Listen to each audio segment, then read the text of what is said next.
Hi there, welcome. My name is Robert Younghans, the bug guy from Angler's Covey Fly Shop here in Colorado Springs, and welcome to Bug of the Month. We're going to go ahead and start with April here, and April is a difficult month because there's a lot of different insects that are starting to emerge and hatch, but I think intuitively I have to really go with our Baetis, our blue-wing olives. That's when the blue-wing olives kind of really begin some of their major hatches. And they actually go all the way through sometimes November, and even in warmer climates you can even find them in the winter in some fairly rare places. But April really is kind of the start of the big BWO hatch, and that's one of our major hatches, not only here in the Rocky Mountain West and in Colorado, but really throughout the United States. We have 12 different species of blue-wing olive just in Colorado, and 150 almost in North America. So what I'd like to do is just show you a shot of some Baetis nymphs, some actual specimens that you can take a peek at. And I have them here in our display area.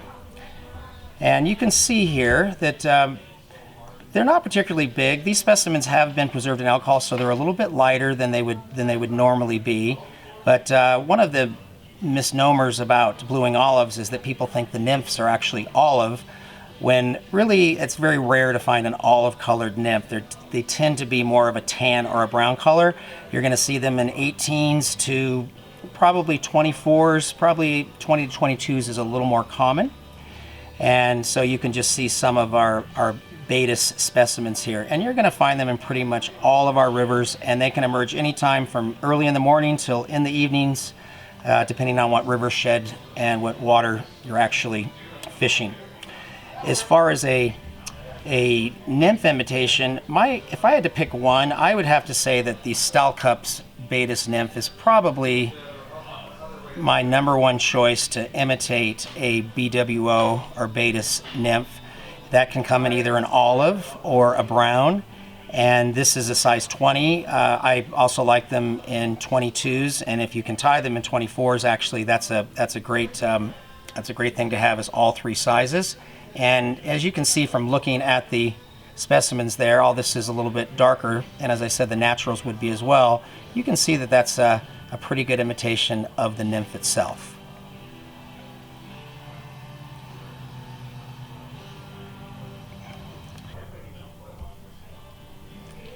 And as far as an adult imitation, I would have to say that Matthew's Sparkle Dun, amongst many people I know, some very well-known guides and a lot of fly fishers, would probably be one of my choices, although and maybe my top choice, although we do have literally hundreds of different adult or dry fly blue-wing olive imitations.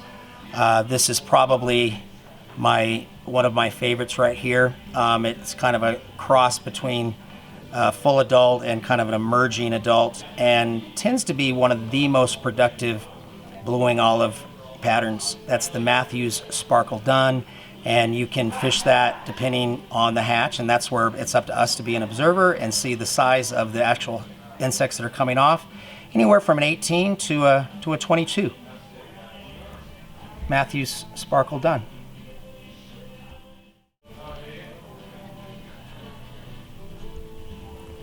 So thanks for joining me for Bug of the Month. Next month, for May, we'll actually be looking at a lesser-known caddisfly. This is Robert Younghans, the bug guy from Angler's Covey, and thanks for watching.